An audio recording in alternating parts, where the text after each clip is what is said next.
Hello friends, welcome to TMX Adventures. Lisa here. Today I've got to whip up some more tandoori paste. This is something I use for demos a lot when we make the creamy coconut chicken curry. If you are still buying tandoori paste and you've not yet made it with the Cookidoo recipe, you need to do it, okay?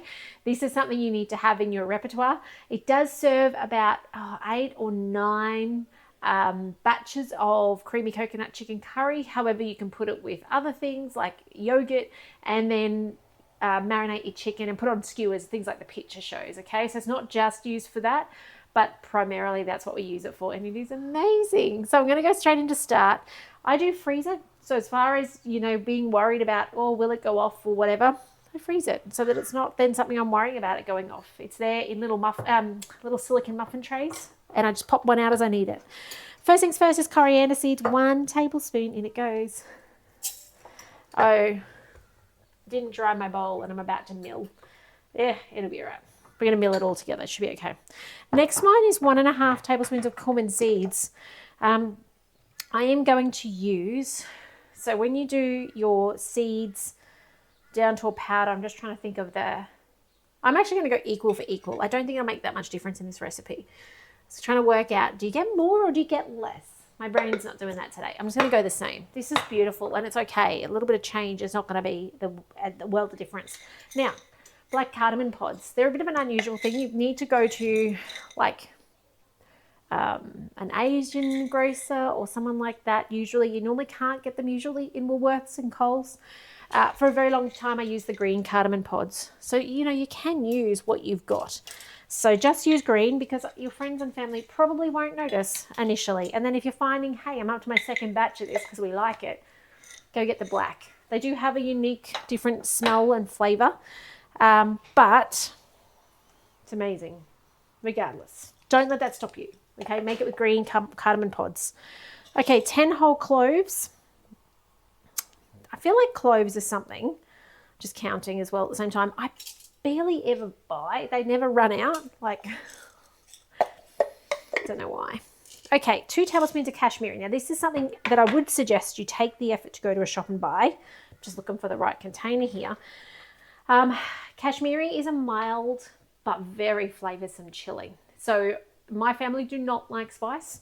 There's only one who would happily eat something with chili in it, but this isn't a hot chili. So if you were to try and swap it for a standard chili powder, you'd probably put in about 1/8 of a teaspoon, maybe half a teaspoon, maybe somewhere between there and there, and that would be spicy enough.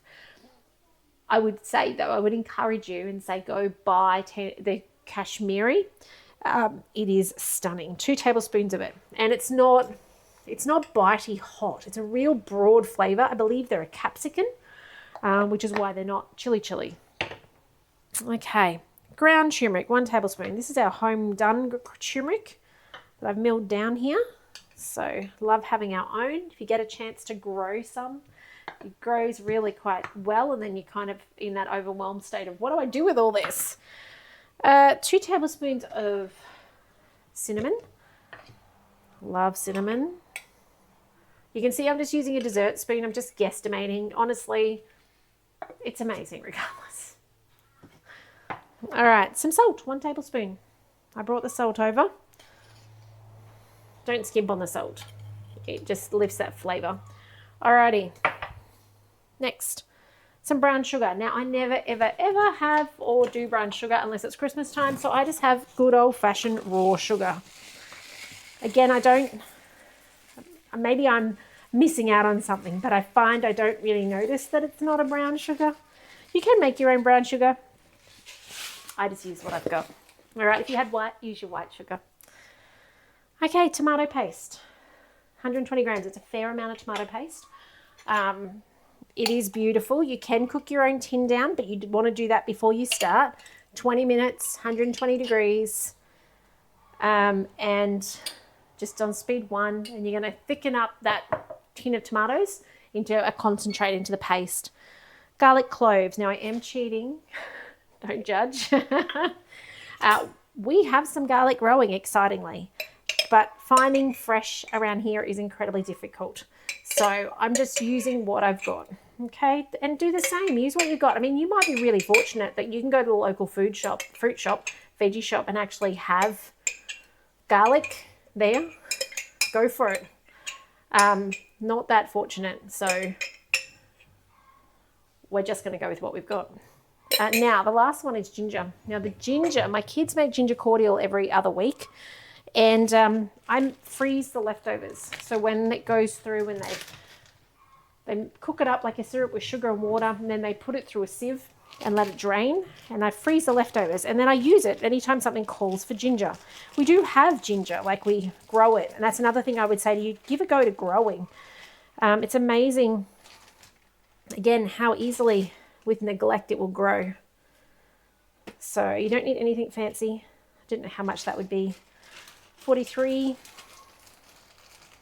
If you are using fresh ginger, don't feel like you've got to peel it. Just cut it in little rings, okay? So then it cuts up that fiber down the center if it's a bit old, so you don't end up with any long stringy bits. And yeah, you're good to go then. Okay, last up we have some oil, I think. 200 grams of oil. Just wondering where I've got my tin at the moment. Right down the back. Hang on a second. I keep getting super organized and organizing and then get everything out again. All right, wonder if I've got enough. 200 grams. But remembering this is making a nice big batch. There we go. So now we simply are going to put the lid on and blitz this up. So good. Watch this. You can make this in whatever model you've got, by the way. 20 seconds, speed 9. Let's go.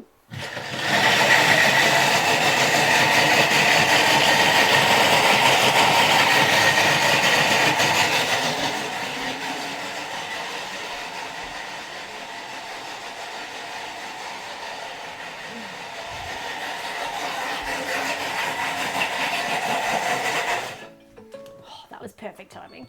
Something that just arrived today from the mix shop are the new vacuum seals.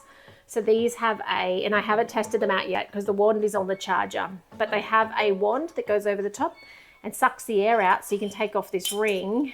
And as I said, I haven't tested it, but the ring will stay behind. Really great for making things last a bit longer. If I wasn't going to freeze them, I'd be putting them in this. I reckon this is a 300 ml. They come in, I think there's a 300, a 500, a 1 litre and a 2 litre. The 2 litres are ginormous. They are on the host rewards at the moment, and they're even further discounted between now and the end of October. If you want to host a demo with 2 friends, you can actually get the set of these. Can't remember, I feel like it was $55, which is such great value to get the whole lot of these. And it's 3 of this size, 3 of the next size, 3 of the next size, and 3 of the next size, plus the wand. Just for hosting a demo with 2 friends. We have a bit of a promo running till the end of October where you and 2 friends can jump online, cook with me, and you're actually getting a very, very, very discounted item or free. So you can get the Thermo server or our beautiful bamboo towels with the brush for free, just for hosting with 2 friends. Usually one of them has to buy for you to get it for free. Or the other 4 items that are on there, with the exception of the vacuums, are discounted further down. So like this is worth $100 something and it's, don't quote me, I think it's 55. Don't quote me and hold me on that though. So really cool. These have just literally arrived, so I need to put them through the dishwasher and make sure they're clean and get the thing charged. But really cool to have products like this in the mix shop that help us get more length of time out of the food in our fridge or on our shelves. I'm really excited. But anyway, the big reveal on the tandoori paste. So it says repeat if necessary. I don't think I've ever repeated it. But the smell every time, even at a demo. I pass this around if I'm a face-to-face demo, and if you're doing an online demo, I get you to pre-make it, or you can buy it if you don't have a Thermomix already. But when I pass this around at a demo and people smell it, they are always absolutely blown away by the smell. You can just smell it already. Now, a couple of things. Don't waste what's left in the bowl. So we're going to scrape it out, and I'm going to put it in a 6-hole muffin tray in the freezer. So silicone, so I can pop it out when it's done and put it in a Glad bag. The leftover residue in the bowl, one of them will go and do another serve or another 2 serves just in a jar. And then whatever's left, put some yogurt or some sour cream or some coconut cream in there. whiz it around, and then put some chicken in there, put it on reverse to let it marinate, and then cook it off for dinner tonight. So you've got tandoori chicken so simply and easily with the thanks to your Thermomix. So don't ever let your residue get left behind and get wasted. So I hope you find this video helpful. Share it. You know people around you who have Thermomixes, different models. They can make this. Let's show them how easy it is to make it so that they don't have to have preservatives, additives, numbers, all those things. They can make it from real deal ingredients that once you've got on the shelf, you don't have to dash to the supermarket to buy. How cool is that? So put this on your to-dos this week. I can't wait to hear what you think of the tandoori paste. Get that kashmiri. If you're going somewhere a little unusual, try and get the black cardamoms as well so that you've got them for next time. But there you go. Tandoori paste in your Thermomix really simply and easily in like 30 seconds once you get all the spices together. So take care, and I'll see you in the next video soon. Bye for now.